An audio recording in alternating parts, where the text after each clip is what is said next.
اور یہ بھی اللہ تعالیٰ کی قدرت نہیں ہے. ہاں ایک بات یاد رکھیں سب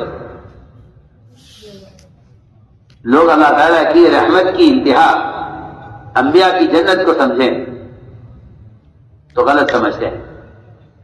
اللہ تعالیٰ کے عذاب کی انتہا اگر جہنم کو سمجھتے ہیں تو غلط.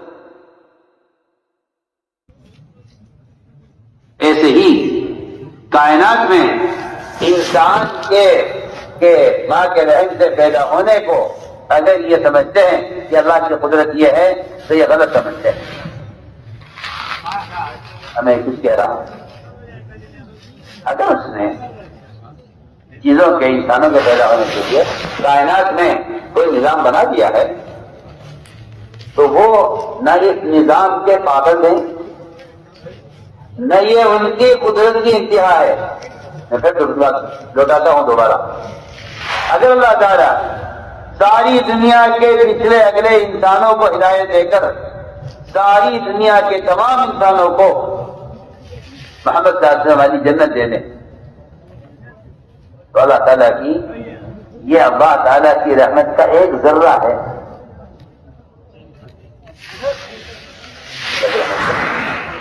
میں کچھ کہہ رہا ہوں. اللہ تعالیٰ اگر انبیاء علیہ السلام نے بھی محمد صلی اللہ علیہ وسلم جیسی جنت کسی کی نہیں ہے. اگر ہر انسان کو اللہ ہدایت دے کر سب کو ایسی جنت دے دے جیسی جنت محمد صلی اللہ علیہ وسلم کی بنائی اللہ نے تو میں آپ سے یہ جواب کر سکتا ہوں کہ وہ اللہ تعالیٰ کی رحمت کا ایک ذرہ ہے اور وہ ذرہ بھی صرف سمجھانے کے لیے ہے، ورنہ ذرہ کہنا بھی وہ اس کی رحمت کو تحقیق کرنا ہے، اس کی رحمت کو تحقیق کرنا ہے. اور اللہ تعالیٰ جیسی جہنم اللہ نے بنائی ہے ایسی جہنم اگر ہر فرد کے لیے الگ ہو جائے نعوذ باللہ تو یہ اللہ تعالیٰ کے عذاب کا ایک ذرہ ہے. جب ابدی سنو میں کچھ کہہ رہا ہوں اس پر، جب اللہ تعالیٰ کا ابدی نظام جنت و دوزخ کا وہ اس کی رحمت کا اور اس کی عقوبت کا منتہا نہیں ہے تو جو دنیا بنا ہونے کے لیے بنی ہے وہ اس کی قدرت کا منتہا کیسے ہو سکتی ہے؟ سیدھی بات سمجھ رہے میری بات کیا کہہ رہا؟ جی ہاں، جو نظام غیبی جنت و دوزخ کا ابدی ہے جب وہ اس کی قدرت کا ذرہ ہے تو جو دنیا کائنات کا نظام ختم ہونے والا ہے اور باقی والا نہیں ہے تو یہ اس کی قدرت کا منتہا کے درست. اس لیے میں نے عرض کیا کہ اللہ تعالیٰ کائنات میں تغیرات لاتے ہیں وہ ایمان والوں کے امتحان کی لیے. چنانچہ آپ صلی اللہ علیہ وسلم نے سے سوال کیا گیا کہ یہ صاحب کون تھے؟ میں کل بتاؤں گا. آپ انشاءاللہ کہنا بھول گئے، ایک جواب نہیں آیا. آپ نے کیوں کہا میں کل بتاؤں گا؟ یہ کہا اللہ چاہے گا تو بتاؤں، اللہ چاہے گا تو بتاؤں. میں مثال کر رہا تھا کہ ایک نظام اللہ نے انسان کے دنیا میں آنے کا بنایا ہے عورت سے. اللہ تعالیٰ اولاد نہیں دیتے، اللہ اپنے عمل سے نہیں دیتے. چار شادیاں کر لیتا ہے مرد اولاد کی تمنا میں. ان چاروں بیویوں کی سگی بہنیں وہ اولاد کی کثرت سے پریشان ہیں اور ان کی سگی بہن ایک آدمی کے حصہ میں ہے، مگر اولاد سے کوئی کمی دونوں میں نہیں ہے، بس صرف اللہ کے عمل پر اٹکا ہوا. ایک سال میں خود سنایا کہ میں اولاد کی کثرت سے پریشان تھا، بہت اولاد ہو گئی تھی، بیوی بیچاری بیمار ہو گئی. میں نے پھر مسئلہ معلوم کیا کہ میں کیا کروں، میں اولاد کو روکنا چاہتا ہوں. کبھی کوئی حرج نہیں، اگر بیوی بیمار ہے اور اس میں حمل کی طاقت نہیں ہے تو احتیاط کر لوں.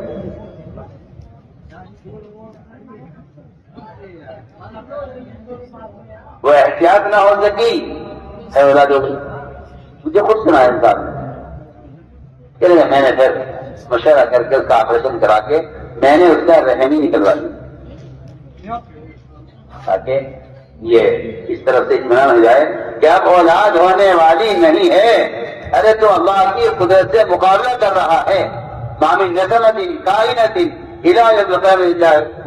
اللہ کائنت، یہ حدیث ہے.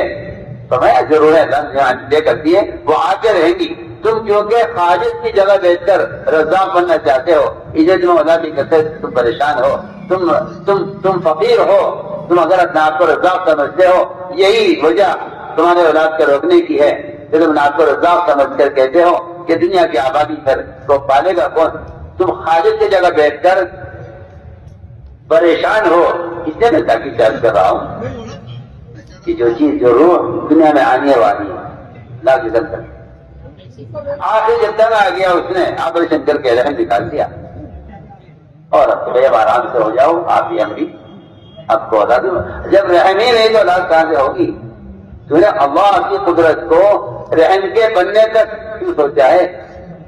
تو اللہ تعالیٰ نے قدرت سے سوچا کہ اگر اللہ تعالیٰ کا عمل ہے اولاد کے ہونے کا تو رحم کیا کر لے گا.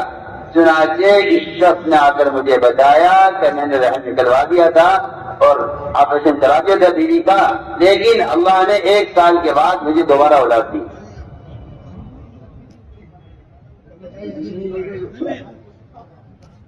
لگائیے میں تجربے آپ قدرت سے مقابلہ کرتے ہیں.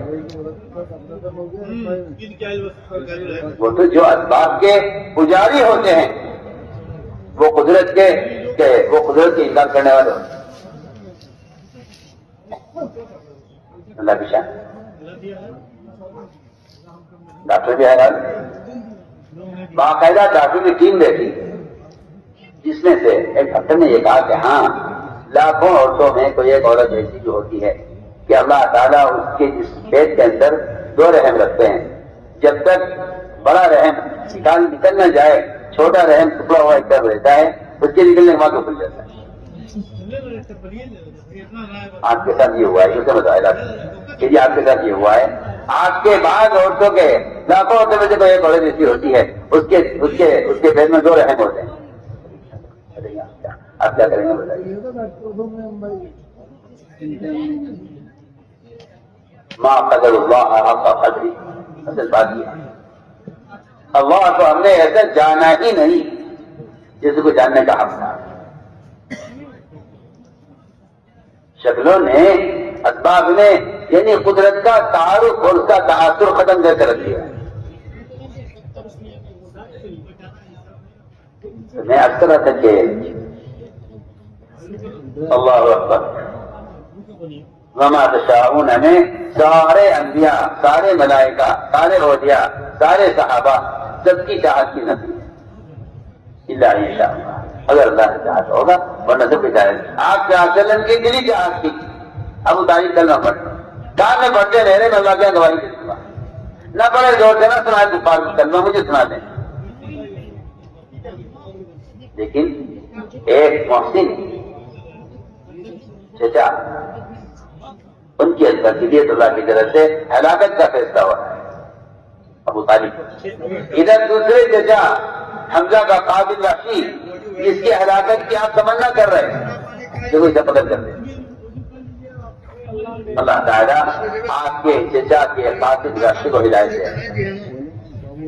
بتانے کے لیے معاملہ ہمارے ہاتھ میں قرآن میں عزیز ہے. ان کا لا تحدیدی ہے، ان کا لا تحدیدی ہے، نبی کے ساتھ بھی ہے، تعبیر کے ساتھ بھی ہے. آپ چاہیں گے دیں گے. اور لا ان کا لتحدید بھی ہے، لا تحدید بھی ہے کہ آپ بے شک کی طرح اچھی رہبری کرنے والے ہیں مگر ہدایت ہم اس کو چاہیں گے.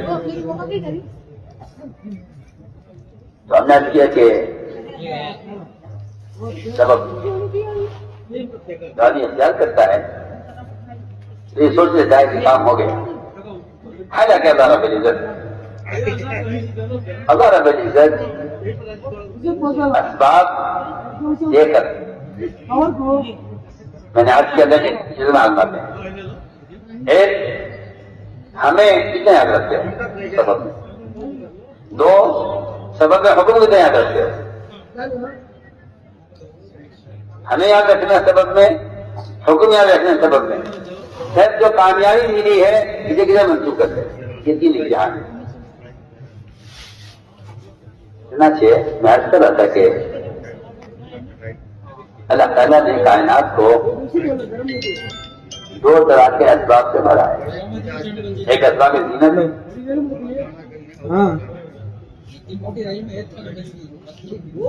اسباب زینت اور دوسرا اسباب معیشت۔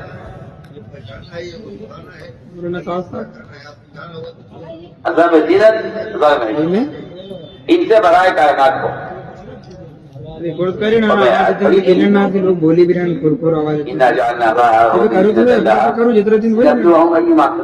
کہنے دنیا کو مزین کیا اسی لیے ہے تاکہ ہم دیکھیں کتنا اچھا عمل کون کرتا ہے۔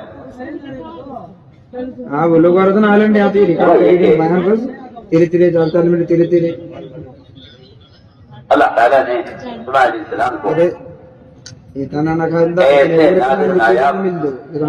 انتہائی خوبصورت ریشم سے زیادہ نرم بال والے، ہوا میں اڑنے والے، پانی میں تیرنے والے اور سڑک پر دوڑنے والے سواری کو دیکھ کر ایسے گھوڑے اللہ نے عطا فرمائے صلی اللہ علیہ وسلم کو جو نہ اس سے پہلے کبھی تھے اور اس کے بعد صلی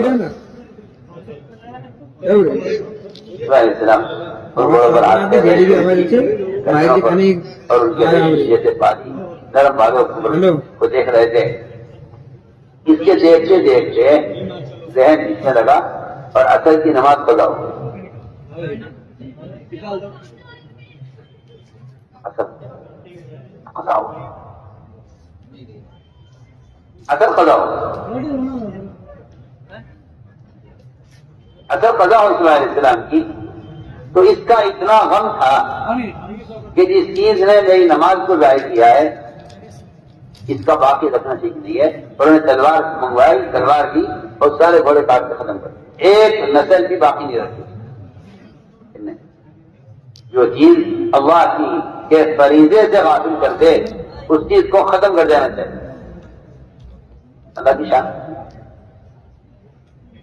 کیونکہ جنہیں اپنے عمل کے دعوے کا سچا کام ہوتا ہے، جنہیں اپنے عمل کے دعوے کا سچا کام ہوتا ہے، اللہ ان کے عمل کو ضائع نہیں کرتے۔ ایسا مجھے آج کی اثر پڑھنی ہے، چنانچہ سورج واپس نکلا، سورج واپس نکلا۔ ہمارا بندہ وہ عصر کی نماز کے قضا ہونے کی وجہ سے ہماری بنائی ہوئی چیز میں وہ ذرا زیادہ مشغول ہو گیا، لیکن ایک قسم وہ ہے مسلمانوں کی، ایک قسم وہ ہے مسلمانوں کی، کیا بات پڑھنے کے بعد اگر یاد نہیں رہی تو کیا بات پڑھنے کے بعد ایسے بھی لوگ جی ہاں اللہ تعالیٰ دیکھ رہے ہیں کس میں میرے فریضے کے ظاہر کا غم ہے اور کس میں میرے فریضے کے ظاہر کا غم نہیں ہے۔ لاکھوں چیزیں، تین حدیثیں ایسی ہیں جن کا علماء نے انتخاب کیا ہے پورے احادیث کے ذخیرے سے، تین حدیث وہ واقعی عجیب و غریب ہے۔ ایک حدیث لی ہے حقوق اللہ میں سے، ایک حدیث لی ہے حقوق العباد میں سے، ایک حدیث لی ہے ان دونوں لائنوں کے حقوق پر امت کو لانے کی محنت سے۔ سمجھنا میری بات کو، میرے الفاظ کو غور کرنا میں کچھ اہم بات ہے۔ ایک حدیث لی ہے حقوق اللہ میں سے، ایک حدیث لی ہے حقوق العباد میں سے، ایک حدیث لی ہے ان تمام ان حقوق کے ادا کرنے پر امت کو لانے کی محنت سے۔ اور دین اصول والے نے فرمایا ہے کہ اگر کوئی شخص ان تین احادیث میں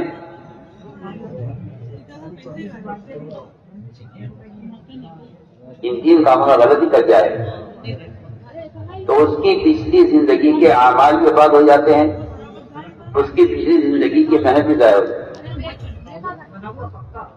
پہلی حدیث فرمایا کہ جو شخص عصر کی نماز کو قضا کر دے جان بوجھ کر، فرمایا کہ جو عصر کی نماز قضا کر دے گا اس کی پچھلی ساری زندگی کا اعمال برباد ہو جائے گا۔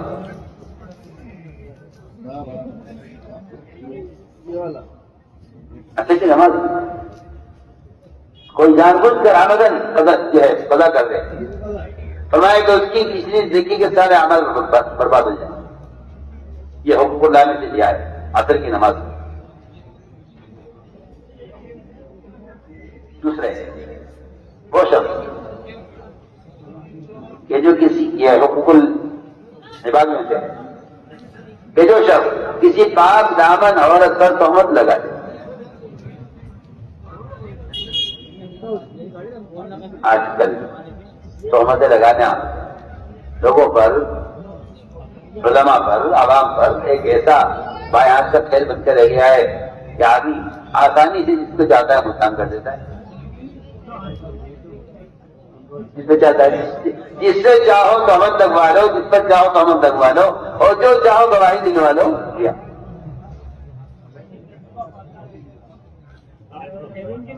فرمایا کہ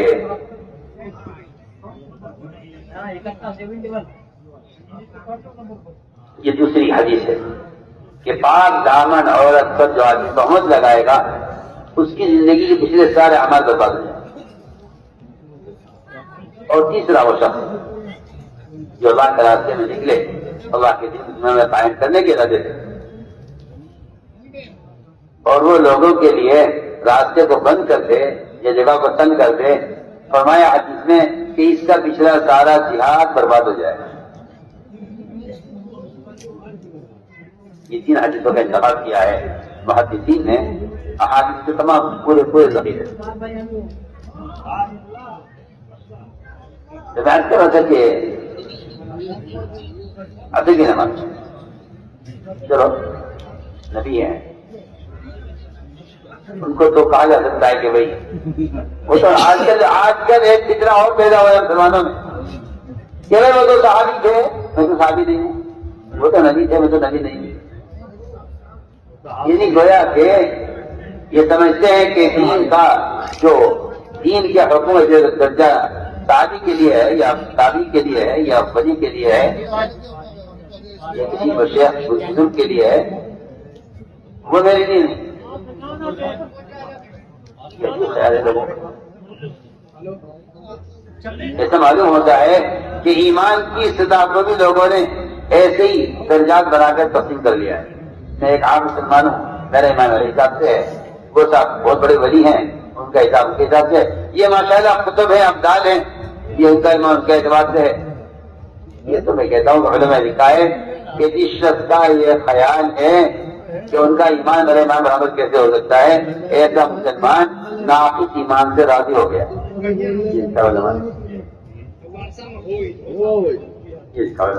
کہ ایسا مسلمان ناقص ایمان سے راضی ہو گیا. تو میں عرض کر رہا تھا کہ علیہ السلام یاترا قضا ہو، لیکن غم ہوا اس کا یاترا قضا ہو گئی ہے. اللہ نے ترنت واپس نکالا. ادھر ایک صحابی 50,000 کا باپ جس پر ان کے پورے خاندان کا گزارا تھا، وہ نفل نماز پڑھنے کے باپ کے اندر اس نفل نماز کے پڑھنے کے دوران اچانک نظر پڑی بغیچے پر. ایک روایت میں ہے کہ اس کو نکلنے کا راستہ نہیں مل رہا تھا، اور ایک روایت میں ہے کہ وہ انگور کی بیل سے انگور کھانے کا جو خوشنما منظر انہوں نے دیکھا اس کو دیکھنے میں لگے. یاد نہیں رہا کہ نفل کی کون سی رکعت. آج کل کا کوئی مولوی وہاں ہوتا ہمارے جیسا تو یہ کہہ دیتا کہ بھائی تو نفل ہے، کوئی فرض تو ہے نہیں، کبھی سے پریشان ہو رہے ہو. اگر تمہارا غالب گمانی ہے کہ 3 رکعت ظہر پڑھ لو اور غالب گمانی ہے کہ 4 سلام پھیر لو، غور کر لو. اور یہ نفل نماز ہے. اللہ اکبر. سبحان علیہ السلام نے فرض نماز کے لیے زینت کے گھوڑوں کو جمع کیا ہے، جہاں ایک صحابی نے نفل نماز کے لیے اپنی ضرورت کے باپ کو چھوڑا. آپ اندازہ کریں محمد صلی اللہ علیہ وسلم نے کس سطح پر اپنے صحابہ کو اعمال میں کس سطح پر اٹھایا. اعمال میں آپ نے اپنے صحابہ کو کس سطح پر اٹھایا تھا کہ اگر وہاں صلی اللہ علیہ السلام گھوڑے کاٹ رہے ہیں جو زینت کے لیے تھے محض، اثر کی نماز کے لیے قضا ہونے کی وجہ سے اس پر سورج واپس آیا ہے.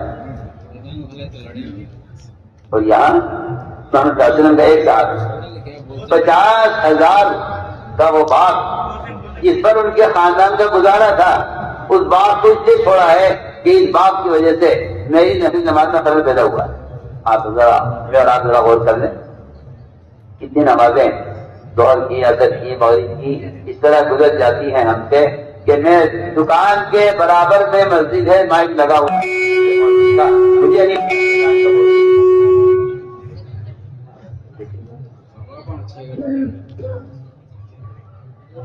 میں نے عرض کیا دوستوں، اللہ تعالیٰ اسباب دے کر یہ پہلے امتحان دیتے ہیں کہ یہ مجھے اسلام میں کتنے عادت ہے، یہ اسلام میں کتنے ہے. دوسرا امتحان یہ ہے سبب میں کہ تم نے اس میں حکم پورا کیا یا توڑا. عجیب بات ہے کہ اللہ تعالیٰ کا نظام ایسا ہے کہ اللہ تعالیٰ معاشرے میں، ضروریات میں، تجارت میں، کھانے پینے کی چیزوں میں، ان تمام چیزوں میں اللہ تعالیٰ کا نظام یہ ہے کہ اللہ تعالیٰ جس چیز سے روکتے ہیں کہ یہ نہیں کرنا ہے، اس میں سہولت پیدا کرتے ہیں، اور جس چیز کے کرنے کا حکم دیتے ہیں کہ یوں کرنا ہے اس میں رکاوٹیں پیدا کرتے ہیں. سنیے آپ، ایسا نہیں ہے کہ مسلمان حرام کا لقمہ لے دو حلق میں ڈل جائے اور حلال کھائے تو ڈل جائے. ہم دیکھنا چاہتے ہیں اگر ہم حرام کی شکلوں کو آسان کر دیں، دودھ، غبن، ملاوٹ، ہم ان شکلوں کو آسان کر دیں. ہم دیکھنا چاہتے ہیں مسلمان حرام شکلوں کو باوجود سہولت کے اور باوجود مال کی بہتات کے نظر آنے کے مسلمان نے چھوڑتا یا نہیں چھوڑتا. اور ادھر حلال راستوں میں، سنتوں کے اہتمام میں ہم رکاوٹیں پیدا کریں گے. مسلمان کے سجدے لے کے پیر تک اس کے حجی کی سنتیں، اس کی داڑھی کی سنتیں، ہم اسے رکاوٹیں پیدا کریں گے. قوانین لائیں گے، ہم لائیں گے قانون. ہم یہ دیکھنا چاہتے ہیں کہ تم اس کے خلاف کیا کوشش کرتے ہو. امتحان ہے، میں تو بہت بنیادی بات کر رہا ہوں کیونکہ یہ مزاج مسلمانوں کا عالمی سطح پر بن چکا ہے کہ جتنے دین پر چلنے کی سہولت ہو اتنا اختیار کرو، باقی چھوڑ دو. اور اس سے بے وقوف ہیں آپ درجے کے جو کہتے ہیں کہ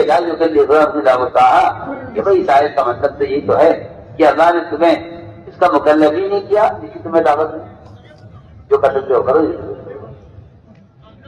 حالانکہ لا یکلف اللہ نفسا الا وسعها، اس کا کہیں سے کہیں تک مطلب یہ نہیں ہے کہ جو آپ کر سکتے ہیں کیجیے، جو آپ نہیں کر سکتے چھوڑ دیجیے. اس کا مطلب ہے کیجیے. لا یکلف اللہ نفسا الا وسعها، اس کا مطلب یہ ہے کہ ہم نے انسان کو جن کاموں کا مکلف کیا ہے ہم نے اس میں اس کے کرنے کی طاقت رکھی ہے.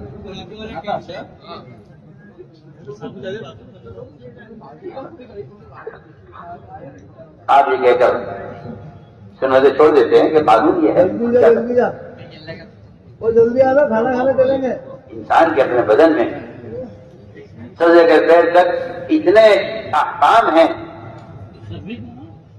لباس کے، شکل کے. میں تو صاف سے بات کرتا ہوں کیونکہ میں نے شروع میں عرض کی تھی ایک بات کہ ایمان کا جو درجہ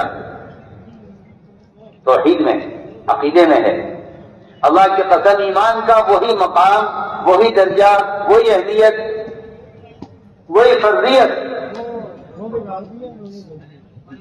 اس کے شکل، اس کی لباس کی سنتوں میں صاف فرمایا حدیث نے، صاف فرمایا حدیث نے کہ جس مسلمان کا چہرہ کافر کی طرح، جس مسلمان کے دماغ کا لباس پیر و شرٹ کافر کی طرح، جس مسلمان کا کھانا کافر کی طرح ہے، جس مسلمان کا اٹھنا بیٹھنا غیروں کے ساتھ ہے، فرمایا کہ ایسے مسلمان کافروں کی طرح اللہ کے دشمن ہو جائیں گے. سوچیے آپ کو تو کسی جاہل نے یہ کہہ دیا ہے کہ داڑھی سنت ہے اور سنت کوئی لازم نہیں. آپ دیکھیے عادت دیکھیے آپ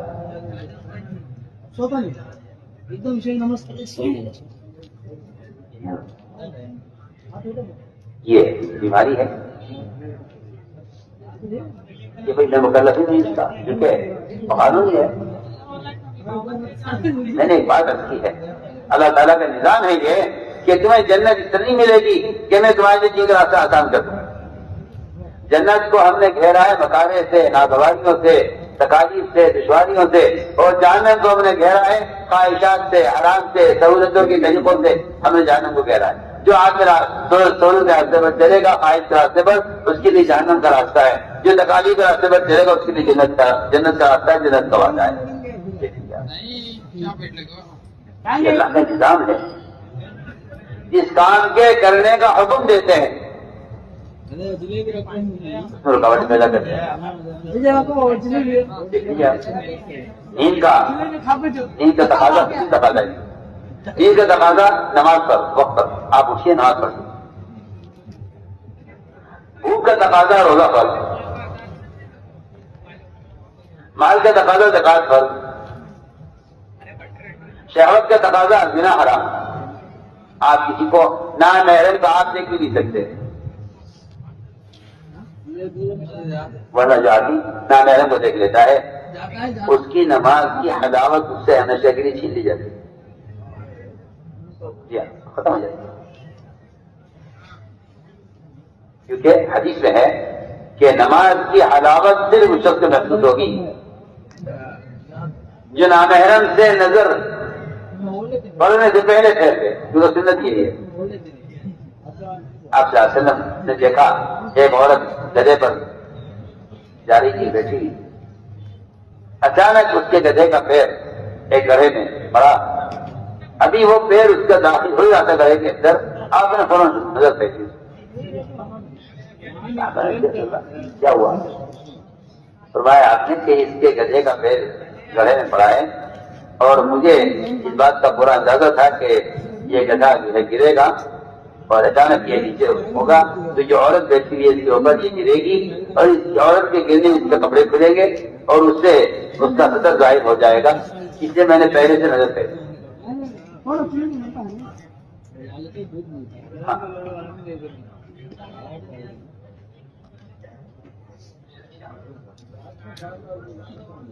جو لوگ تصاویر یا نامحرموں کو دیکھتے ہیں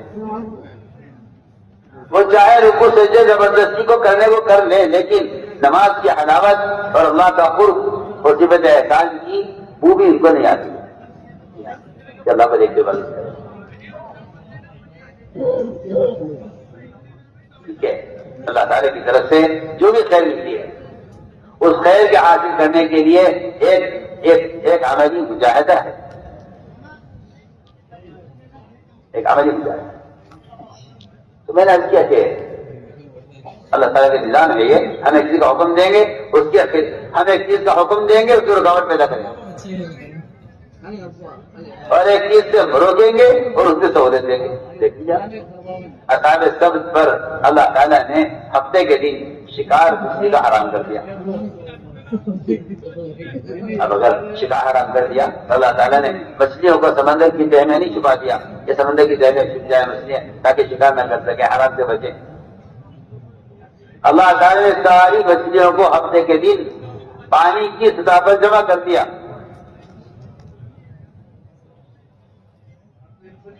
پانی نیچے تھا مچھلیوں کو پانی کہیں سے نظر نہیں آتا تھا. مفسرین نے لکھا ہے کہ پانی نظر نہیں آتا تھا. مچھلیاں پانی کی سطح پر آپس سے مل کر اس طرح مچھلیاں جمع ہو جاتی تھی پانی کی سطح پر کہ ہم دیکھنا چاہتے ہیں کہ یہ اب بھی کہتے ہوئے اللہ کا حکم ہے ہمیں بچے ہمارے بچے کی شکار نہیں کریں گے. اللہ نے منع کیا. اللہ تعالیٰ کو کیا فائدہ اس سے کیا ہم سے شکار ہے اللہ کا اس سے کیا نفع کیا نقصان. لیکن بندے کا امتحان ہے. ہم دیکھنا چاہتے ہیں تو ہماری اطاعت کرتے ہو یا نہیں کرتے. ہم دیکھنا چاہتے ہیں. سوچیے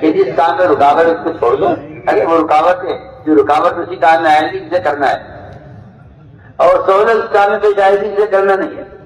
آپ سے بالکل واضح طور پر کر رہا ہوں، قرآن حدیث سے بھرے ہوئے ہیں. ان مع العسر یسرا، ان مع العسر یسرا، اس تکرار کا مطلب ہی یہی ہے کہ جو کام کرنے کے ہیں اگر تم نے، ہم اس کے اندر جو ہے دشواریاں پیدا کریں گے، رکاوٹیں پیدا کریں گے.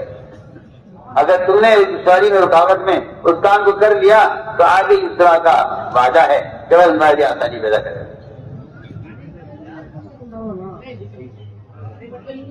ہم نے کیا کہ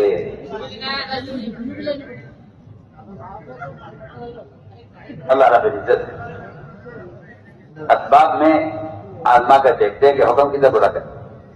تو میں نے عرض کیا تھا کہ نماز یاد آئی نہیں ہے آپ کو؟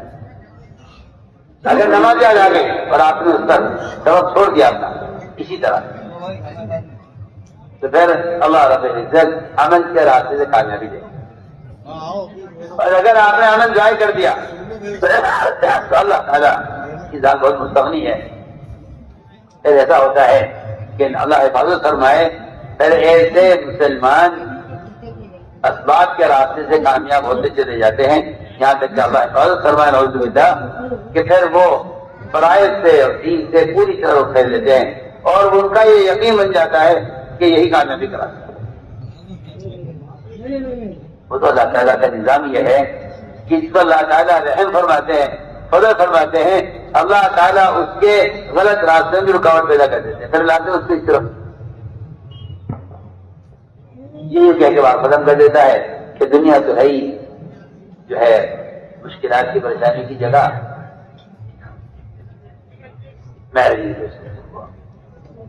میں نے اب تک عبادت کی ہے وہ یہ سمجھانے کے لیے کی ہے کہ اللہ تعالیٰ عقیدے میں ایمان کو کس طرح آتا ہے، احکام میں کیسے آتا ہے. اگلی بات یہ ہے میں نے شروع میں ایک بات کہی تھی، شاید آپ کو یاد ہو، کہ جو درجہ ایمان کا، توحید کا اور فرائض کے ادا کرنے کا ہے، بالکل وہی درجہ ایمان کا معاشرے میں بھی وہی درجہ ہے. یہ کہہ کر معاشرے ہم کو چھوڑ دینا کہ آج کل عجیب فتنہ پیدا ہوا مسلمانوں میں. مجھے کہتے ہیں نہیں یہ سنت ہے، آپ اس پر اتنا زور نہ دیجیے، فرائض تو زور دیجیے، وہ فرض ہے، سنت ہے. ہاں یہ زمانے کا فتنہ ہے، اور بہت جاہل قسم کے لوگ، بہت جاہل قسم کے ان پڑھ بالکل، وہ اس فتنے کے اصل پیدا کرنے والے ہیں.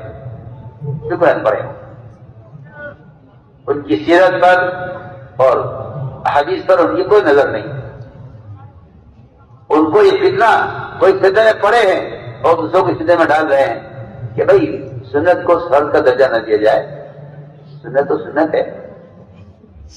میں کہتا ہوں اس سے بڑا فتنہ، کیونکہ یہ خیال اور یہ سوچ یہ معاشرے کو بدلنے کے لیے ہے، یہ معاشرے کو بدلنے کے لیے. پر میں آپ کو ایک مثال عرض کرتا ہوں.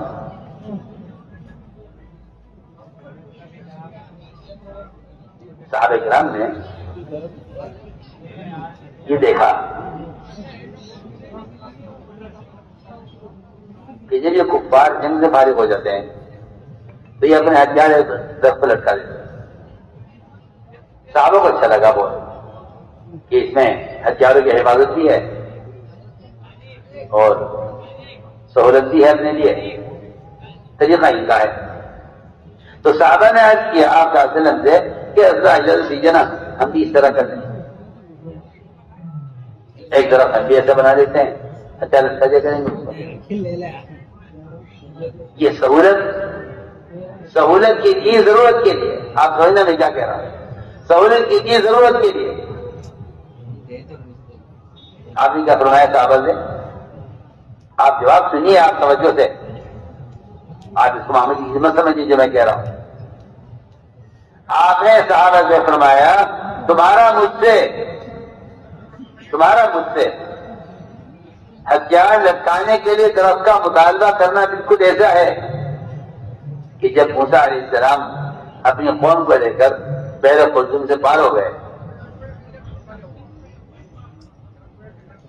اور بنی اسرائیل آپ کے ساتھ جو نجات پا گئے، فرعون غرق ہو گیا، تو وہاں سے گزرتے ہوئے ان کی نظر پڑی کچھ لوگوں پر جو ایک بت کی پوجا کر رہے تھے. تو بنی اسرائیل نے کہا موسیٰ علیہ السلام سے اجعل لنا الہا کما لہم آلہہ، ہمارے لیے بھی ایک ایسا بت کر دیجیے، بنا دیجیے جیسا ان کے لیے بت ہے، تاکہ ہم اس کی پوجا کریں. وہ سوال کر رہے کہ اللہ ہم بھی ایسا درخت کر رہے، ہم کہتا ہے اسی طرح ہم نے کر لیا کریں. آپ جواب دے رہے تمہارا یہ سوال ایسا جاہلانہ سوال ہے کہ جاہلانہ سوال بنی اسرائیل کا تھا موسیٰ علیہ السلام سے کہ ہمارے لیے بھی ایک ایسا کچھ کر دیا دیں گے. کہاں درخت پر ہتھیار لٹکانے کا سوال، بلکہ میں اور اگلی بات کرتا ہوں. چلیے آپ اس سے اگلی بات سنیے. جو یہود اسلام لے آئے مسلمان ہو گئے تھے، پکے سچے مسلمان، قرآن پر ایمان، آپ پر ایمان، آپ کے لائے وکیل پر ایمان، اللہ پر ایمان، پکے سچے مسلمان ہو گئے تھے. ان کا دل چاہا کہ ہم جو پہلے یہود تھے اور موسیٰ علیہ السلام کے دین پر تھے، اب کیونکہ ہم اسلام میں داخل ہو گئے ہیں تو ہماری کتاب ہے یہودیوں کی جو موسیٰ علیہ السلام میں نازل کی گئی ہے، وہ کتاب ہے توریت. کبھی کبھی اسے پڑھنا چاہیے. یہ خیال ہے جیسے آج کل کے مسلمانوں نے یہ بھی خیال کیا ہوا ہے کہ ٹھیک ہے قرآن کو پڑھتے ہی ہیں برکت کے لیے، لیکن بائبل بھی پڑھے تو کیا ہے.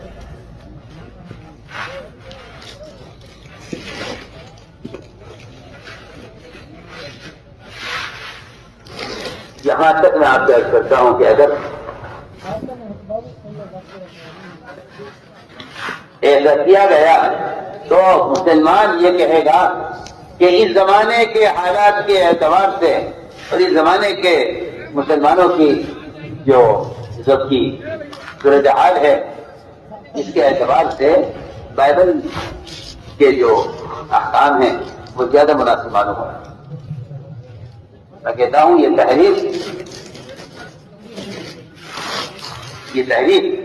اس لیے ہوگی اور خیال آپ کو کسی کام کا کسی چیز کے بدلنے کا اس لیے خیال آئے گا کہ آپ نے ایک چیز کو ضابطہ سمجھتے ہوئے آپ نے دوسری چیز کی طرف توجہ دی. ہم آپ سے بہت دنیا کی بات کو چاہتے ہیں.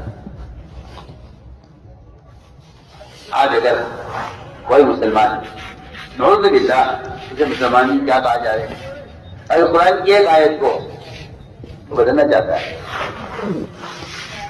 یا اس کا گدھے کا خیال یہ ہے کہ اگر یہ آیتیں نہ ہوں تو پھر جھگڑا ختم ہو جائے گا. اس لیے کہ قرآن میں جو تحریف ہوتی تھی وہ عقل کی وجہ سے ہوتی تھی.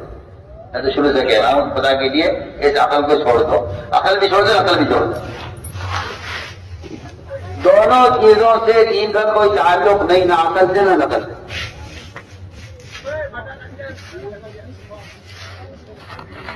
اگر مرد صحیح کرنے میں حد حاضرہ کی نقل کریں تو حکم ہے، اور اگر عورتیں حد حاضرہ کی نقل کریں تو گناہگار ہو. کیونکہ شریعت کا مدار نہ عقل پر ہے نہ نقل پر ہے. سنیے آپ، اگر آج کوئی عورت حد حاضرہ کی نقل کرے گی تو گناہگار ہوگی کہ وہاں عورت سے دوڑنے کی اجازت نہیں ہے، مرد سے دوڑنے کا حکم ہے. حالانکہ عورت سے دوڑنا ثابت ہے حاضرہ کا، مرد وہاں کوئی دوڑنے والا نہیں تھا. اسی لیے ہے کہ وہاں کوئی مرد نہیں تھا تو عورت دوڑی تھی. اب مردوں کے درمیان عورت دوڑے گی کہ عورت کا جسم پردہ ہے، عورت دوڑنے کی ضرورت نہیں. حالانکہ سنت حاضرہ کی ہے، عورت کو دوڑنے کا حکم نہیں. میں ایک مثال دے رہا ہوں درمیان میں. آج کل لوگ عقل لگاتے ہیں نا دین میں عقل لگاتے ہیں. حالات کچھ نہیں ہے، حکم ہے. حکم ہے کہ بندہ حکم کے تابع ہے. میں آج کر رہا تھا کہ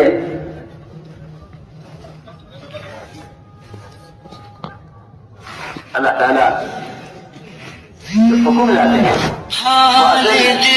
حکم کا پورا کرنا آسان ہے، ورنہ یہ دین میں تحریر کر لیتے ہیں بھی عمل ہے۔ چنانچہ میں عرض کر رہا تھا کہ کیا مسئلہ پیش آیا، آپ کو ناگواری کس چیز کو یہ بتائیے، سارا مسئلہ تمہیں کرتا میں عمر آج اگر موسیٰ علیہ السلام زندہ ہو کر آ جائیں، ان کے لیے کوئی نجات کا راستہ نہیں سوائے میرے طریقے کے۔ اگر تم کے طریقے پر عمل کیا تم گمراہ ہو جاؤ گے، اور اپنے طریقے پر عمل کیا تو وہ کامیاب نہیں ہو۔ عرض کر رہا ہوں کہ تلاوت اور اس پر حکم نازل ہوا، اسلام کو بڑے داخل ہو جاؤ۔ ادھر عاشورہ کا روزہ حالانکہ ایسی عبادت ہے جو نظر نہیں آتی، عاشورہ کا روزہ آج جائیے، عاشورہ روزہ کیوں رکھتے ہیں؟ قریش بھی رکھتے عاشورہ کا روزہ کیوں رکھتے ہیں؟ کہ یہ دن ہے، اس دن ہمیں فرعون سے نجات ملی تھی تو ہم اس کے شکرانے میں ایک روزہ رکھتے ہیں۔ فرمایا صحابہ سے کہ ہم زیادہ حقدار ہیں شکر کے، اللہ کا شکر ادا کرنے کے، لہذا ہم ان کی مخالفت میں 2 روزے رکھیں۔ سوچیے جب روزہ جیسی عبادت جس کے لیے جنت کے داخلے کا دروازہ یہ لگے باب ریان روزداروں کی، جس کے بارے میں فرمایا سارے اعمال کا بدلہ اللہ تعالیٰ فرشتے دلوائیں گے، روزے دار کو بدلہ خود اپنے ہاتھ سے دیں گے، بلکہ فرمایا اس سے بھی آگے انا اجزا بھی کہ روزے دار کو میں اپنے آپ کے حوالے کروں، سب خود اعمال کا بدلہ دیں گے اپنے خزانے سے، اور روزے دار کے اللہ تعالیٰ خود روزدار کے ہو جائیں گے۔ ایسی عبادت فرمایا کہ اس عبادت میں بھی ہمیں یہود کی مخالفت کرنی ہے۔ سوچیے آپ، یہاں تو شکل میں، لباس میں، کپڑوں میں، شادیوں میں، کھانے میں، کمانے میں، گھر بنانے میں، تمام تقریبات میں سب میں یہودیوں کے طریقے ایسے جزوِ زندگی بن کر رہ گئے۔ اور کیا کہتا ہے گدھا کہیں کا، جو کہتا ہے سنتی تو ہے، چھوڑ دو نا، کیا بات فرق پڑی۔ اللہ معاف فرمائے، ایک ایسی عادت بن چکی ہے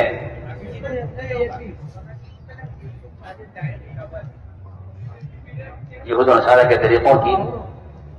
حضرت فرماتے رضی اللہ تعالیٰ عنہ کہ جو سنت بھی تم چھوڑو گے اس کے مقابلے میں ضرور یہودیوں کا طریقہ اختیار کرو، یقینی بات ہے۔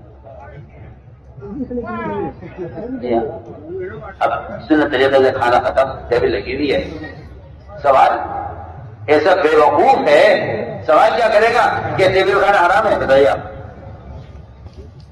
حرام ہے؟ آپ جو ٹیبل کھانا منع کرے حرام ہے؟ ایسا معلوم ہوتا ہے کہ دین گرتے گرتے گرتے گرتے حرام پر آ کر رکھا ہوا ہے۔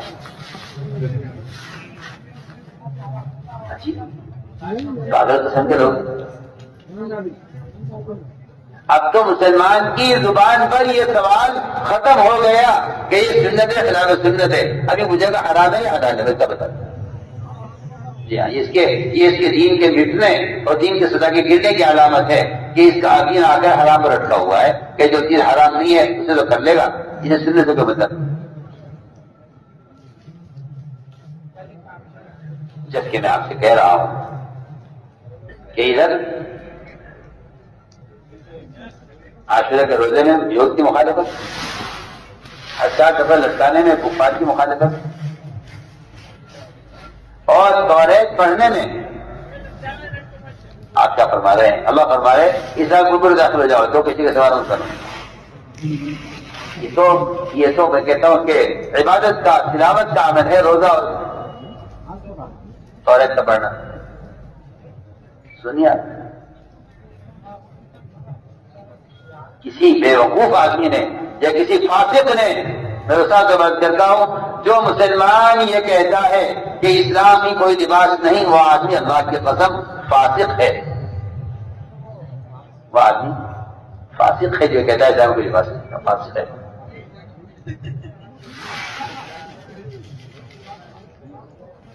آپ یہ سمجھتے ہیں کہ آپ کی نماز اور عبادت اور ذکر و تلاوت اسلام پھیل جائے گا؟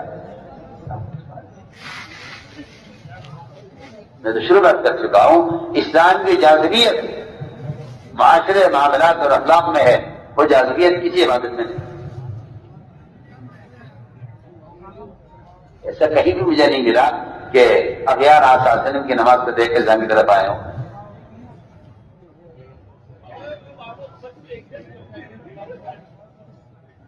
تو مسلمان کے لیے ہے صلو کما رأیتمونی اصلی، ورنہ غیروں کے لیے آپ کے یہاں سوائے اخلاق اور معاملات کے آپ کیا غور کیجیے. تو میں نے عرض کیا کہ یہ ایک طریقہ بن چکی ہے سب کی، یہ سنت ہے، فرض ہے، آپ کی اس پر حساب کریں.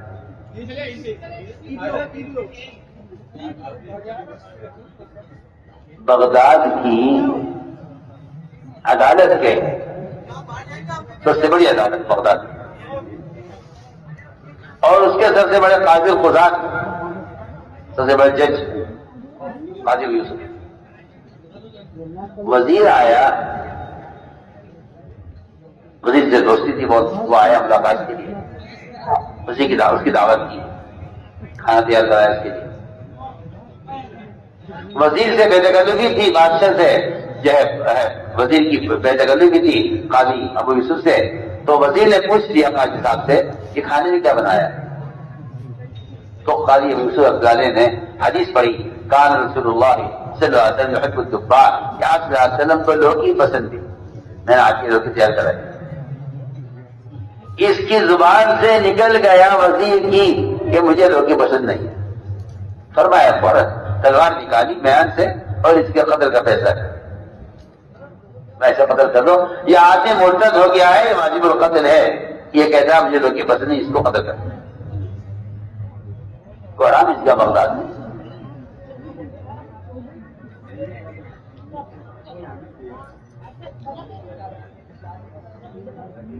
کیا بات ہے، اس نے کہا مجھے لوکی پسند نہیں. آپ غور کیجیے، آپ صلی اللہ علیہ وسلم کی ایک کھانے کی چیز جس کے لیے آپ کی بحثت نہیں ہوئی ہے، جو آپ کے خودی کی کوئی چیز نہیں ہے، کھائے نہ کھائے، اس کا انکار کر دینے پر فیصلہ ہو گیا جج کی طرف سے کہ یہ آدمی مرتد ہے، یہ واجب القتل ہے. مرتد ہے اسلام. علماء کی جماعت بیٹھی، بیٹھ کر غور کیا گیا. فیصلہ یہ ہوا کہ یہ وزیر دوبارہ کلمہ پڑھ کے اسلام میں داخل ہو جائے اور اس کی بیوی کا اس سے نکاح دوبارہ کرا دیا جائے تو اس کی جان بچ سکتی ہے، ورنہ واجب ہوگا. ایک زمانہ ایسا تھا سنتوں کا، یہ سب سمجھ سکتے کہ اگر مسلمان اپنے جسم کی، اپنے سر کے پیر کی ان سنتوں کو وہ واجب کا درجہ نہیں دیتا تو یہ فاسق ہے، یہ فاسق ہے. اور یہ بات صاف فرما دی گئی ہے کہ جس آدمی کی شکل، اس کا لباس، اس کا کھانا، اس کا اٹھنا بیٹھنا غیر مسلموں کے طریقے پر غیروں کے ساتھ ہے، ایسے مسلمان کافر کی طرح اللہ تعالیٰ کے دشمن ہو جائیں گے. یہ صحیح روایت ہے، اور اس روایت کو اس لیے نقل کرتا ہوں خاص طور پر کہ عام طور سے لوگ اس روایت کو جانتے بھی نہیں ہے، بیان بھی نہیں کرتے.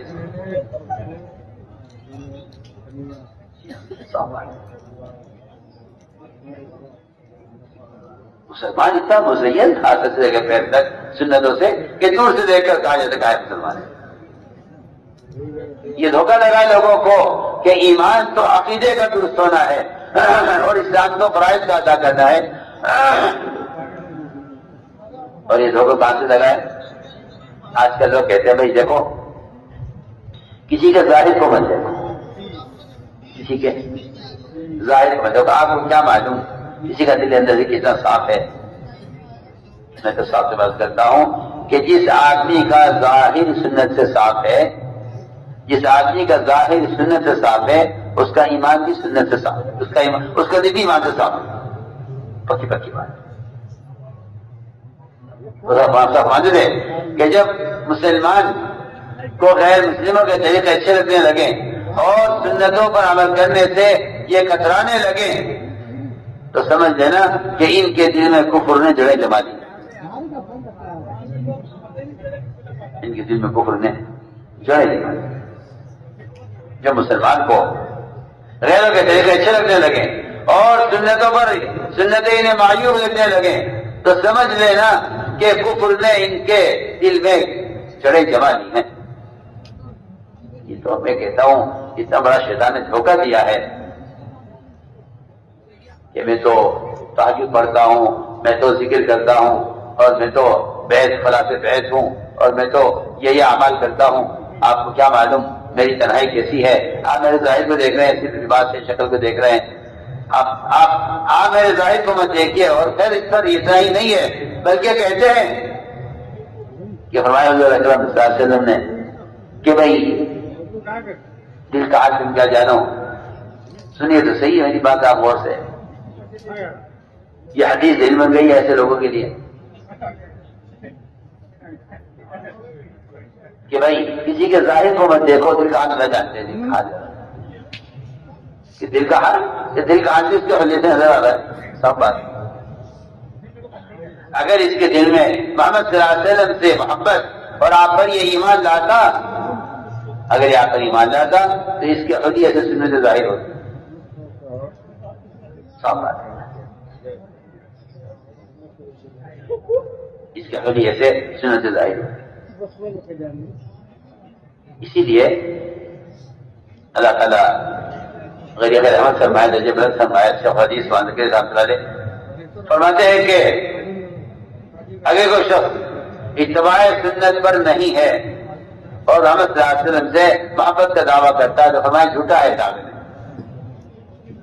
دعوے میں جھوٹا ہے. یہ دعوے میں جھوٹا ہے.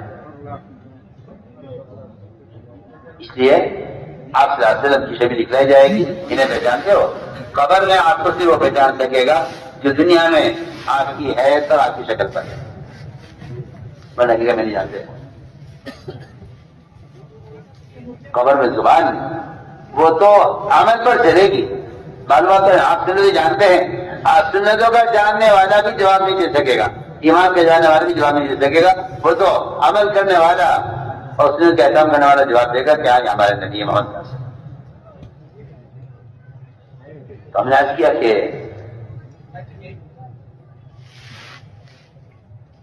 لوگ یہ کہتے ہیں کہ ایمان دل کی چیز ہے. ہم کہتے ہیں نہیں، ایمان دل میں کی چیز نہیں ہے. ایمان تو آزاد سے ظاہر ہو کر رہے گا. غلطی کہاں سے ہوئی ہے؟ ایک کافر نے حضرت مقداد پر حملہ کیا، ان کے ہاتھ کاٹ دیا. حضرت مقداد تلوار نے اس کے پیچھے کیا. جب تلوار اس کے سر پر آئی کافر کے، اس نے کہا کہ اللہ الہ الا اللہ. آپ نے فرمایا کہ مقداد تم دل کا حال کیا جانو کہ اس کے دل میں کیا تھا. آپ سوچئے اس کو مسلمان نے اپنے سنتوں کے حلیے سے آزاد ہونے کی دلیل بنایا ہے کہ ایمان دل کی چیزیں ظاہر کو مت ہے. کتنی میں کہتا ہوں کہ اس کی بے وقوفی کی سوچ. اس لیے میں صاف ستھرا جو قوم اپنے حلیے پر مجتمع ہوتی ہے وہ قوم مضبوط اور قوی ہے، اگر کہ وہ غیر ہو یا کم تعداد میں. جو قوم اپنے حلیے پر مجتمع نہیں ہے وہ قوم مردہ ہے، اگر کہ اکثریت میں ہو مسلمان. اکثریت میں ہو مسلمان مردہ قوم. معاشرے کو قوم کی حیات میں بڑا دخل ہے. معاشرے کو کسی قوم کی حیات میں بڑا دخل ہے. اس لیے ہم تاکید سے عرض کر رہے ہیں کہ یہ ذہن سے نکال دیا جائے کہ دنیا نظام والا 50 نظام 5 چیزوں کا نام ہے. وہ تو بنیاد ہے اسلام کی. سواد سے عمارت کا ہے، سواد سے عمارت کا ہے. آپ غور کریں گے کہ جو غیر آتے تھے یہود، وہ اس سے تو یہ رہا کرتے تھے، اخلاق اور معاملات کے تھے۔ زید بن سعنہ نے حضور اکرم صلی اللہ علیہ وسلم کو بطور قرض مال پیش کیا، اور اس قرض کا مطالبہ وقت 3 دن پہلے کیا، کیونکہ زید بن سعنہ حضور اکرم صلی اللہ علیہ وسلم کی صفات، آپ کا حلیہ، آپ کی بعثت کا زمانہ، یہ سب کچھ پڑھ کر آئے تھے اپنی کتابوں میں۔ اس میں کتاب میں لکھا ہوا تھا، ان کی کتابوں میں، کہ ایک صفت ان میں یہ ہے کہ انہیں اتنا ستایا جائے گا، اتنا ان کے اندر صبر و تحمل اور بردباری چیز زیادہ ہو۔ جب آئے آپ کے پاس آ کے دیکھا آپ کو، تو آپ کو حلیہ سے پہچان گئے کہ ہاں آپ نبی ہو سکتے ہیں، لیکن اصل چیز دیکھنی یہ تھی کہ آپ کے اندر صبر اور حلم کتنا ہے، برداشت کتنا۔ میں بہت اہم بات کر رہا ہوں، مسلمان جب اس پر غیروں کی طرف سے کوئی اذیت، جب کوئی تکلیف، جب کوئی نقصان پیش آتا ہے، تو یہ سب سے پہلے اپنے آپ کو مظلوم سمجھ کر مقابلے پر آ جاتا ہے۔ حالانکہ یہ بات میری آپ یاد رکھیے گا کہ مسلمان کے مظلوم ہونے کے لیے، مسلمان کے مظلوم ہونے کے لیے تقویٰ، اطاعت، تعلق مع اللہ، فرائض کی ادائیگی اور دعوت اللہ کی فریضے کا ادا کرنا، یہ سب چیزیں مسلمان کے مظلوم ہونے کے لیے بنیادی شرط ہیں۔ آپ میری وقت توجہ دیں، اگر یہ فرائض کو ضائع کر کے ظالم بن گیا، اگر یہ معاملات کو کے احکام کو توڑ کر ظالم بن گیا، اگر یہ ساری سنتوں کے طریقوں کو چھوڑ کر فاسق بن گیا، تو پھر اس کو ظالم کہا جائے گا، اس کو مظلوم نہیں کہا جائے گا۔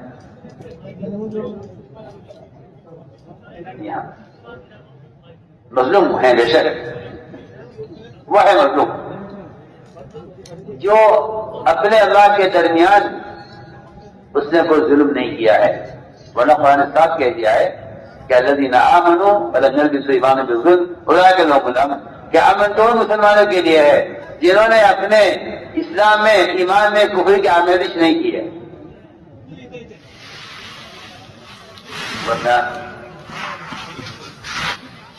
مسلمان اپنے آپ کو حالات کے اعتبار سے مضبوط سمجھتا ہے، حالانکہ اللہ کے احکام کو ضائع کرنے والا ظالم ہے۔ جب مسلمان احکام ضائع کرتا ہے تو اللہ تعالیٰ کسی بھی مخلوق کو سب سلط کر دیتے ہیں۔ اس لیے فرمایا کہ صبر وہ تقوی کے ساتھ ہے۔ آپ دیکھیے قرآن پڑھیے، آپ کو پورے قرآن میں جہاں ملے گا صبر تقوی کے پیچھے ملے گا ساتھ ساتھ۔ انہوں میں یہ تقوی سے ویسے صرف بدل سکو کہ صبر تو کرے مگر تقوی کے ساتھ، ورنہ چور صبر کرتا ہے اپنی موری پٹائی پر، وہ بدلہ نہیں لے سکتا، نہتا ہے، بدلہ نہیں لے سکتا، کمزور ہے۔ لیکن اگر وہ چور صبر کرے گا پولیس کی پٹائی پر، تو میں یقینی طور پر کہہ سکتا ہوں، دلائل کے ساتھ کر سکتا ہوں کہ اس چور کی مدد نہیں ہوگی پولیس کے خلاف، اور پولیس پر عذاب نہیں آئے گا چور کو اذیت دینے سے۔ وجہ اس کی یہ ہے کہ چور میں اگر تقویٰ ہوتا تو پھر ظالم کو اللہ پکڑ لیتے۔ سچی بات ہے، سچی بات ہے، بالکل صاف ہے۔ آدمی اپنے اللہ کے درمیان اپنے آپ کو ظالم نہیں سمجھتا، اپنے مخلوق کے درمیان اپنے آپ کو مظلوم سمجھتا ہے۔ ہم نے عرض کیا کہ انبیاء علیہ السلام کے اندر ایک صفت صبر ہوتی، ایک صفت صبر کی ہوتی۔ وہ صبر یہ ہے کہ اگر یہ ہمیں آزمانے کے لیے ہمیں ستائیں گے تو ہم صبر کریں گے. آپ صلی اللہ علیہ وسلم نے خود ہی صبر کیا. دیکھ لیجیے آپ 13 سال مکہ مکرمہ کے جن اذیتوں میں گزرے ہیں، کہاں جا کر مقابلے کی اجازت ملی ہے؟ نبوت کا اکثر وقت مقابلے کا نہیں ہے، اکثر وقت مقابلے کا نہیں ہے، کیونکہ جب باقی اذیتیں دینے میں اپنی حد کو پہنچ جائے گا تب مغلوب ہوگا.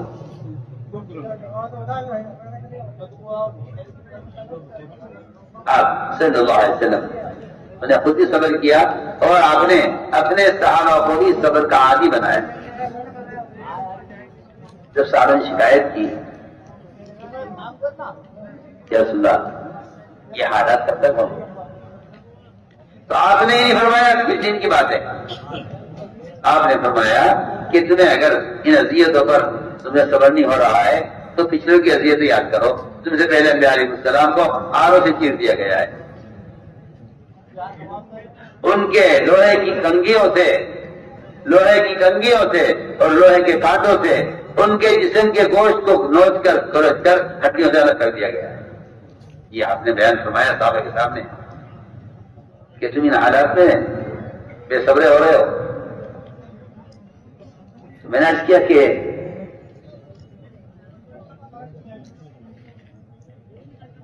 باہر سے آنے والا آپ صلی اللہ علیہ وسلم کو صبر میں آزماتا تھا کہ جب ان کا کیسے برداشت کیتی ہے. چلا جی مشہور واقعہ ہے انسانہ کا.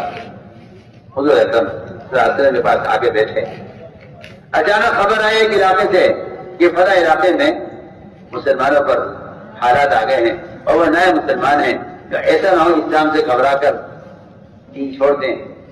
تو مدد کا تقاضا ہے، کیونکہ حدیث میں آتا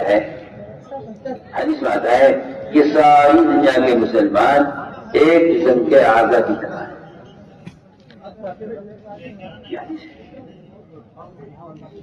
مسلمان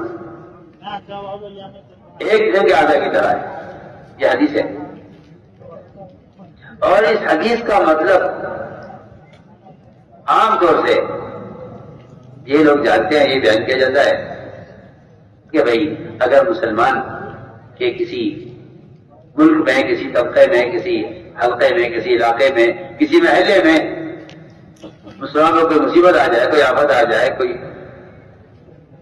کوئی پریشانی آ جائے، تو باقی مسلمانوں کو ان کی تکلیف سے اس طرح متاثر ہونا چاہیے اس طرح ایک آدمی کے پیر کے انگوٹھے میں زخم ہو جائے تو پھر پورا بدن اس سے بخار میں آ جاتا ہے، یا پورا بدن اس کا اثر پڑتا ہے، یا کوئی رات کو نیند نہیں آتی. میں ایک مثال کر رہا ہوں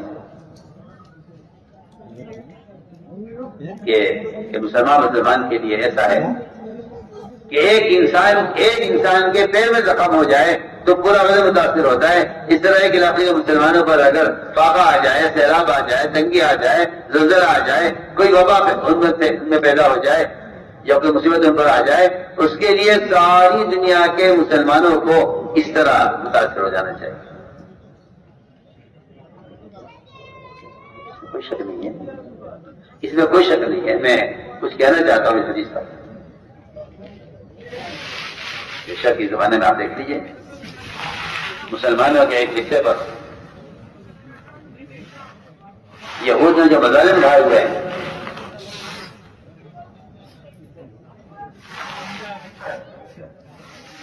ابھی ہماری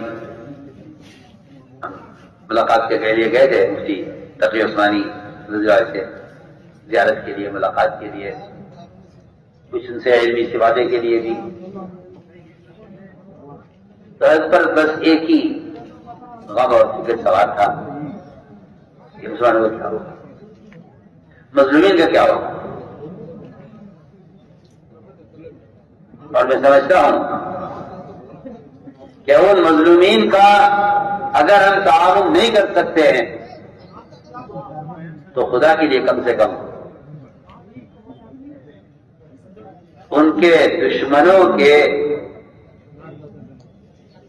دشمنوں کی بنائی ہوئی چیزوں سے ادنا فائدہ اٹھانا بھی اللہ سے قسم ان مظلومین پر ظلم کو بڑھانا ہے اور ظالموں کے ساتھ شریک ہونا ہے.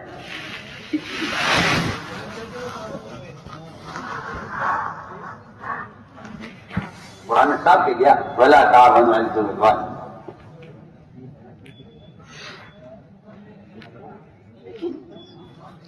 جب کسی شخص پر فارغ کا اثر ہو جاتا ہے، ہاتھ یا پیر میں شلل آ جاتا ہے،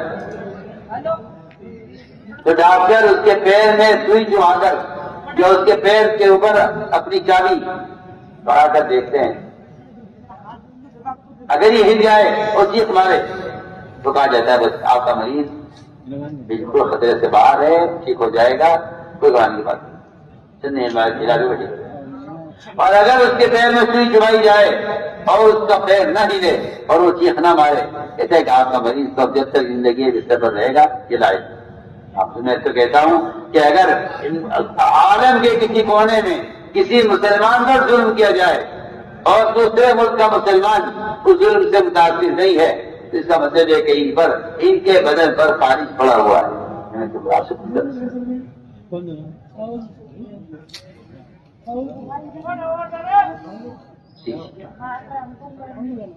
یہ اس بات کی علامت ہے کہ مسلمان نے مسلمان کے تعاون سے ہاتھ کھینچ لیا ہے اور بلکہ ظالموں کے تعاون کے لیے ہاتھ بڑھایا ہوا ہے.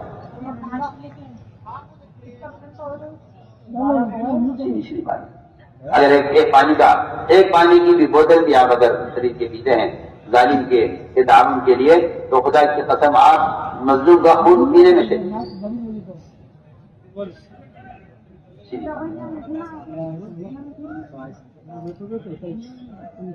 اگر آپ اسے معمولی چیز سمجھتے ہیں تو میں کہتا ہوں کہ اس چیز کو معمولی سمجھنے والے کو اللہ کے عذاب سے ڈرنا چاہیے بلکہ اقرار کرنا چاہیے.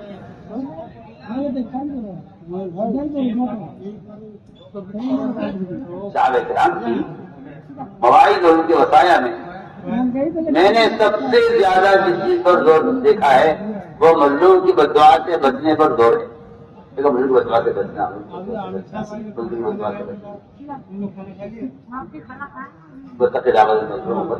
مظلوم کہ مظلوم کی بددعا رات کے اندھیرے میں ایسے وقت سفر کرتی ہے آسمانوں کا جب لوگ بھرے ہوتے ہیں. جب لوگ اس وقت مظلوم کی بددعا آسمانوں کا سفر کرتے ہیں. تو میں نے ایک بات اچھی ہے کہ سارے مسلمان ایک دن زیادہ کی طرح اگر پیر کے انگوٹھے میں زخم ہے تو اس کے لیے آنکھ جاتی تھی. جو مسافت پیر کے انگوٹھے اور آنکھ کے درمیان میں ہے، یہ میں کہنا چاہتا ہوں کہ یہ مسافت آپ کے ملک اور جن ممالک میں ظلم ہو رہا ہے یہ ان کے درمیان کی مسافت ہے. اگر آپ یہاں جا رہے ہیں ان کے لیے تو کہا جائے گا ایک قسم ہے. لیکن مجھے پھر ایک بات کہی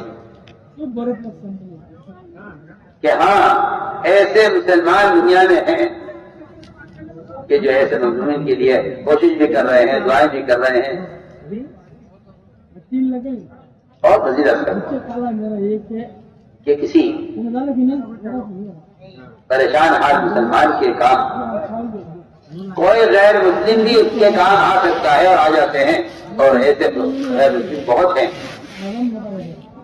کہ جو مسلمانوں کو ایسے مواقع پر ان کی امداد بھی کرتے ہیں، تعاون بھی کرتے ہیں، مال بھی خرچ کرتے ہیں، بیماروں کا علاج بھی کراتے ہیں، نئے کپڑے پہناتے ہیں، سجے میں کمرے بھی تقسیم کرتے ہیں اور بیماروں کو دوائیں بھی دیتے ہیں. بہت سارے کام رفائی کام غیر مسلم کرتے ہیں. ٹھیک ہے، وہ بھی اپنے دل میں انسان کا قلب رکھتے ہیں اور وہ بھی مسلمانوں کے کام آتے ہیں. کوئی نئی بات نہیں ہے. اور ایسے پاکیزہ قلوب رکھنے والے ابھی بہت ہیں. میں آپ سے عرض کرتا ہوں کہ پھر یہ مسلمان کا کمال نہیں ہے صرف کہ وہ کسی مسلمان مصیبت زدہ کے کام آ جاتا ہے. یہ کام غیر مسلم بھی کر سکتے. میں نے جو حدیث عرض کی ہے یہ ساری دنیا کا مسلمان قسم کے اعلیٰ کی طرح ہے. میں اس حدیث سے اگلی باتیں کہنا چاہتا ہوں کہ اس سے بڑھ کر ذمہ داری یہ ہے مسلمان کی کہ اگر دنیا کے کسی کونے میں کوئی مسلمان نعوذ باللہ اسلام سے پھرتا ہے یا نعوذ باللہ. ابھی ایک گھر میں ایک چھوٹی بچی کے انگلی دروازے میں پھنس گئی. ڈاکٹر نے کہا یہ انگلی کاٹی پڑی, سڑ گئی تھی کاٹی پڑی. اس عرضے کے گھٹنے کا سارا گھر ہو رہا تھا.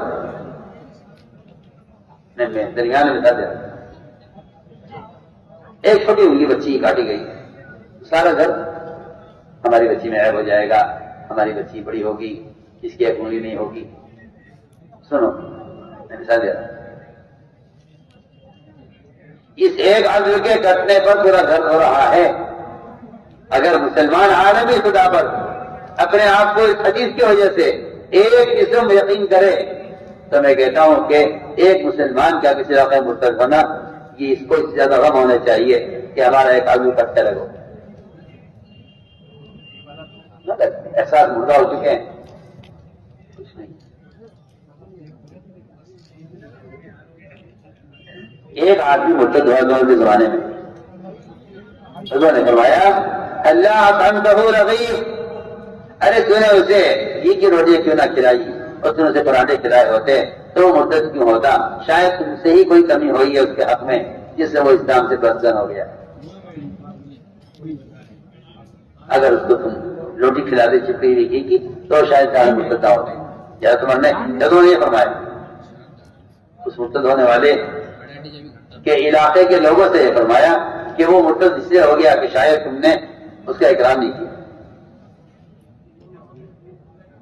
تو میں عرض کرنا چاہتا تھا ایک بات کہ حدیث جو میں نے بیان کی ہے, اس حدیث کے یہ دو رخ ہیں. اس حدیث کا تقاضا یہ ہے کہ مسلمان کے جانی اور مالی نقصان سے بھی متاثر ہو اور اس سے زیادہ بڑھ کر عرض کر رہا ہو, کیونکہ جانی مالی نقصان وقتی ابدی جو نقصان آخرت کا ہے. اگر کوئی مسلمان کوئی فریضہ ضائع کرتا ہے تو دنیا کے مسلمانوں کو اس کے اس فریضے کے ضائع ہونے پر اس طرح متاثر ہونا چاہیے. یہ حدیث کا میں نے دوسرا مفہوم عرض کیا ہے, کیونکہ دوسری روایت ہے جسے فرمایا کہ سارے مسلمان ایک کشتی کے سوار ہیں. اس میں اگر کوئی آدمی سوراخ کرے گا تو اگر اس کے ہاتھ میں پکڑے گا سب کے سب غور ہو جائیں گے. یہ دونوں روایتیں ملا کر آپ غور کیجیے تو صرف مسلمان کا مسلمان کے دنیاوی کاموں میں کام آ جانا, یہ دنیاوی تقاضوں کا پورا کر دینا, یہ کوئی کمال نہیں ہے. اصل تقاضا اس کا ہے کہ مسلمان کی بے دینی سے اور مسلمان کے فرائض کو ضائع کرنے سے اسی طرح متاثر ہو اس طرح ایک آدمی کے اپنے بدن کے سے کٹنے سے اس کا بدن متاثر ہوتا ہے, یا بدن کے ایک عضو کی بیماری کا اثر پورے بدن پر پڑتا ہے. دل میں سانا آیا تو صحابہ سے تمہیں فلاں علاقے میں فقر آ گیا ہے, ان کی مدد کے لیے کوئی انتظام ہے؟ صحابہ نے بات کو پوچھا. فرمایا ابو بکر عمر سب نے کہا کہ کچھ نہیں.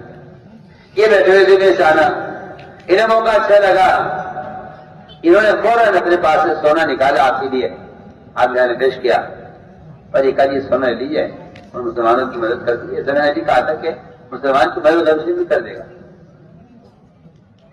مسلمان کی مدد غیر مسلم بھی کر دے گا, مگر غیر مسلم اسلام کی مدد نہیں کرے گا.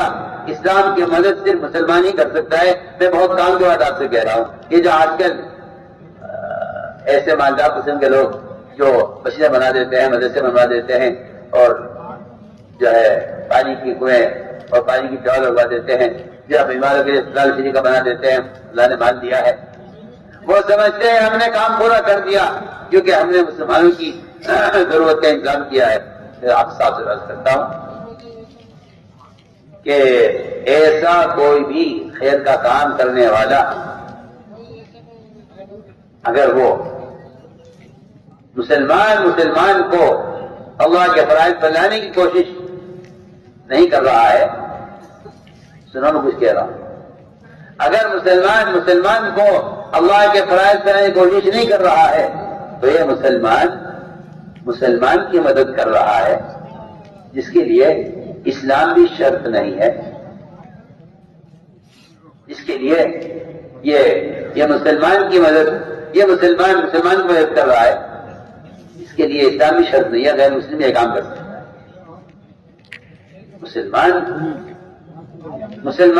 ایک غیر مسلم مسلمان کی مدد کر سکتا ہے، لیکن اسلام مدد نہیں کرے گا، مسلمان مدد نہیں کرے گا۔ اسلام کی مدد تو مسلمان ہی کر سکتا ہے، مسلمان کی۔ وہ آپ سے واضح بات کر رہا ہوں، اس لیے سب سنے کان کھول کر کہ کوئی شخص بھی کسی مسلمان کی دنیاوی ضرورت کے پورا کر لینے کو اس کی آخرت کی ضرورت کا بدل نہ سمجھے، اور اس کے دنیاوی تقاضے کے پورا کر لینے کو اس کو فرائض پر لانے کا بدل نہ سمجھے، اس لیے کہ مسلمان کی مدد غیر مسلم بھی کر دے گا، مگر اسلام کی مدد مسلمان ہی کر سکتا ہے۔ بلکہ میں اس پر ایک حدیث آپ کو سنا دوں تاکہ آپ یہ نہ سمجھیں کہ یہ کوئی ایسی بے بنیاد بات ہے۔ فرماتے ہوئے رضی اللہ تعالیٰ میں بیٹھا ہوا تھا آپ کی خدمت میں، ایک صاحب آئے، آ کر سوال کیا کہ یا رسول اللہ، اگر میں مدینہ منورہ میں رہ کر 6000 سونے کی اشرفیاں مدینہ منورہ میں رہ کر کسی خیر کام میں خرچ کر دوں تو کیا یہ میرے اللہ کے راستے میں نکلنے کا بدل ہو جائے؟ یہ میں نہ نکلوں جماعت میں نہ نکلوں دعوت اللہ کے لیے، لیکن میں اپنے مقام پر رہ کر یہ 6 جو ہے 1000 سونے کی اشرفیاں یہ میں کسی کار خیر میں خرچ کر دوں تو کیا ہے میرے اللہ کے راستے میں نکلنے کا بدل ہو جائیں گے؟ آپ نے فرمایا جو شخص اللہ کے راستے میں نکلا ہوا ہے دعوت اللہ کے لیے، وہ فرمایا کہ جو اللہ کے راستے میں نکلا ہوا ہے اور سو رہا ہے اللہ کے راستے میں، وہ بھی تجھ سے افضل ہے۔ کیوں؟ اس لیے کہ تم بے شک خیر کا کام کر رہے ہو، مگر ایک مسلمان کو جہنم سے بچا لے رہا، ایک مسلمان کو جنت کے راستے پر لے آنا، یہ اس کی ابدی زندگی کا بنانا ہے۔ میں اس کی مثال دیا کرتا ہوں کہ آپ کسی فقیر کو، کسی محتاج کو ایک وقت کھانا کھلا دیں، یہ زیادہ بہتر ہے کہ آپ اس محتاج آدمی کو کوئی دکان کر کے دے دیں، آپ 2 4 10 5 لاکھ روپے خرچ کر کے اسے دیں کہ بھئی آپ لے لو اور آپ یہ دکان لو، یہ مال لو، تجارت کرو، وہ بھی پلے گا، اس کا خاندان پلے گا۔ میں کہتا ہوں آپ کسی کو کوئی زمین ہدیہ کر دو، کسی فقیر کو 1 روپے کھانے کھلا دو، بتاؤ کون سی چیز زیادہ بہتر ہے؟ آپ اسے ایک زمین دے دیں زراعت کے لیے کہ تم اس سے کھیتی کرو، اپنے خاندان کو ہمیشہ کے لیے پالو، یا 1 روپے کھانے کھلا دیں۔ ان دونوں میں کون سا زیادہ بہتر ہے، کون سا زیادہ دیرپا ہے، اور کون سا زیادہ مجاہدے کا اور قربانی کا رہتا ہے؟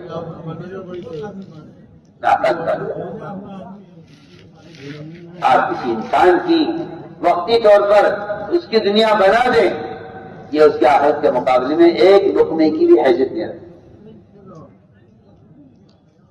وہاں کی بھوک ابدی ہے، وہاں کا عذاب ابدی ہے۔ یہ میں تاکہ ساتھ بتا رہا ہوں کہ لوگوں کے ذہن میں یہ بیٹھ گیا ہے کہ مال خرچ کرنا جان خرچ کرنے کا بدل ہے، نہیں ہو سکتا، شریعت میں نہیں ہے، شریعت میں نہیں ہے، شریعت میں نہیں ہے۔ شریعت نے جانی قربانی کو مال پر مقدم کیا ہے۔ روزہ اور نماز سب پر فرض ہے، فقیر ہو یا ماں، فقیر ہو یا بادشاہ ہو، سب پر فرض ہے۔ زکوٰۃ حج سب پر فرض نہیں ہے، اس کے لیے مال ہے، اس ساتھ ہے تو حج اور زکوٰۃ فرض ہے، ورنہ مالی قربانی سب پر فرض نہیں ہے، جانی قربانی سب پر فرض ہے، نماز اور روزہ۔ ذکر سانہ نے آپ کو مال پیش کیا، آپ نے اس غیر مسلم کے مال کو لے کر ان پر خرچ کیا اور اس کو قرض کے طور پر کہا ہم فلاں تاریخ میں آپ کو نہیں فضیلت دیں گے. وہ تاریخ آ گئی. اس تاریخ کے آنے سے 3 دن پہلے آپ سے وسلم تو خیر نہیں تھا 3 دن باقی ہیں. یہ کہ حضور اکرم صلی اللہ علیہ وسلم وعدے کے بڑے پکے اور بڑے پابند ہیں. نبوت سے پہلے بھی آپ نبوت سے پہلے بھی وعدے کے اتنے پکے تھے. اس زمانے میں تو اللہ تعالیٰ فرمائے مسلمان وعدہ خلافی ایسا مشہور ہو گیا ہے کہ آدمی سوچتا ہے کہ معاملہ کسی غیر سے کر لوں کیا کروں, یہ تو پتہ نہیں وعدہ پورا کرے گا نہیں کرے گا. حدیث میں آتا ہے کہ مذہب کا فرق, میں حدیث کا محمد کر رہا ہوں, مذہب کا فرق مجھے میرا حق دلوا دے گا. ہم بہت اہم بات کرتے ہیں. حدیث کا محمد کر رہا ہوں کہ اگر ایک یہودی ہے نصرانی ہے تو یہ اس کا مذہب میرا مذہب الگ ہے, تو وہ شاید مذہب کا فرق میرا حصہ میرا مجھے دلوا دے. لیکن خبر نہیں میرا مذہب کا آدمی وہ میرا ہم دلوا گیا نہیں دلوائے.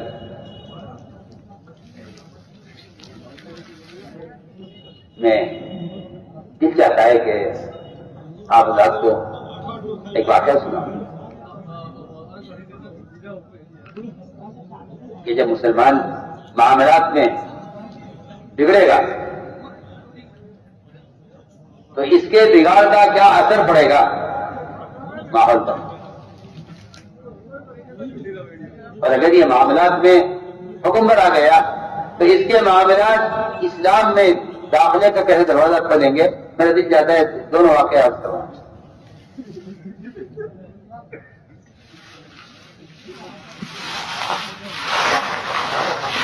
ایک صاحب نے بیان کیا مجھے کہ ایک نصرانی میرا دوست تھا بچپن سے, برابر کا گھر بالکل ایک دیوار پیچھے ادھر میرا کہ ادھر, بچپن سے ساتھ رہے, ساتھ پڑھا, ساتھ رہے, روزہ نہ کرنے لگے. یہ ماشاءاللہ ٹھیک ٹھاک مسلمان اپنے اس لیے کہ غیروں سے اخلاقی طور پر ملنا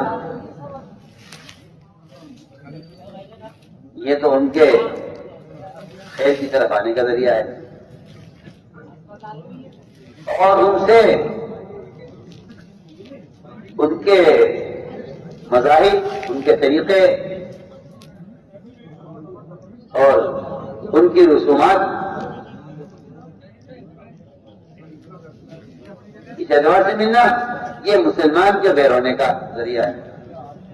تو بالکل کہہ رہا ہوں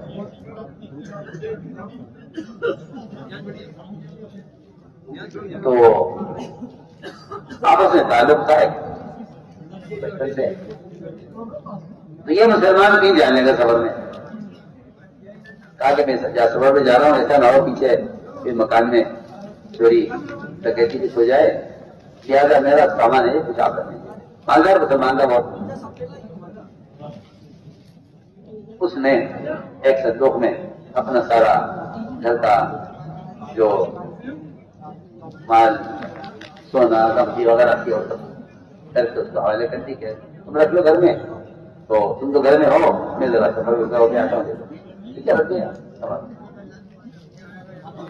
سفر سے واپس آیا, آتے ہی ملاقات کی اس سے کہ بھئی وہ ہمارا سامان دے دو.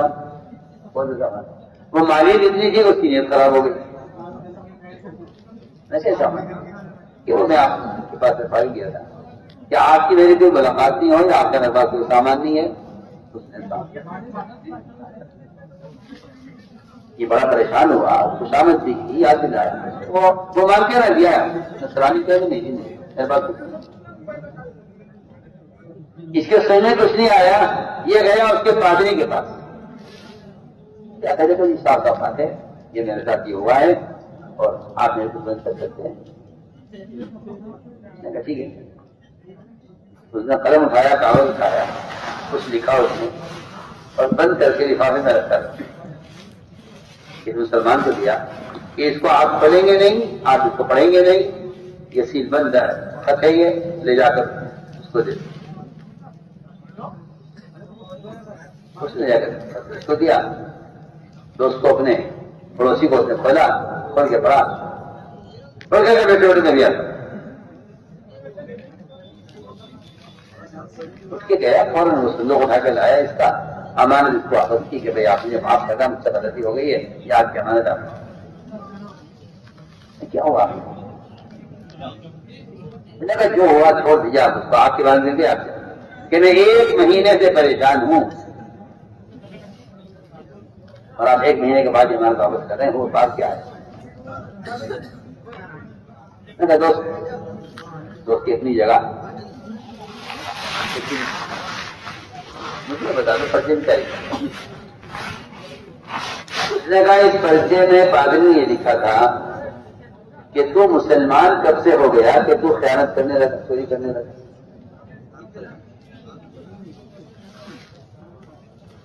میں کہتا ہوں کہ واقعی یہ ایسا عبرت ناک میرے رافل ایک واقعہ ہے، کہاں وہ زمانہ تھا کہ جسے معاملہ کرنا ہے مسلمان سے معاملہ کرنا، جسے معاملہ دیکھنا ہے مدینہ منورہ چلا جائے۔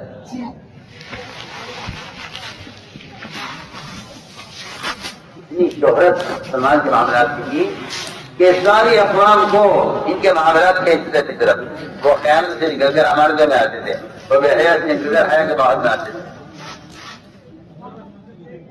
وہ بد اخلاقی کے ماحول سے نکل کر یہاں اچھے اخلاق والوں سے آ کر یہاں آتی کہتے تھے ہم واپس نہیں